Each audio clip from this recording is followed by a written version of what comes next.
আসসালামু আলাইকুম। আজকে আসছি হচ্ছে ফোর্ড স্টেডিয়াম। এটা হচ্ছে এই সীমানে প্রিফেকচারের মধ্যেই। এই জায়গায় যাবতীয় সব পাইকারি জিনিসপত্র পাওয়া যায়।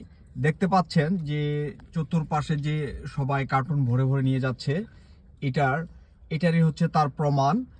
এখানে সকাল সকাল আজকে আসছি। এটারে সকাল সকাল আসার কারণ হচ্ছে এখানে তাজা মাছ পাওয়া যায়। তাজা মাছের যে একটা আনন্দ, তাজা মাছের যে একটা অনুভূতি, এটা আসলে বোঝানো যাবে না। এটা আসলে অনেক টাকা দিয়েই মানুষ অনেক কিছু খায়। এটা আসলে ইয়ার জন্য এই তাজা মাছটা অনেক এক্সপেন্সিভ না, বাট অনেক চিপ রেটে পাওয়া যায়। সেই জন্যে আমরা এই জায়গায় আসছি। এই জায়গায় যারা আসে, এটা দেখেন সকাল সকাল অনেক গাড়ি, এত পরিমাণ গাড়ি আসছে। দেখেন এই পুরো পার্কিং লট, এখানে সিরিয়াল ধরে গেছে গাড়িগুলার।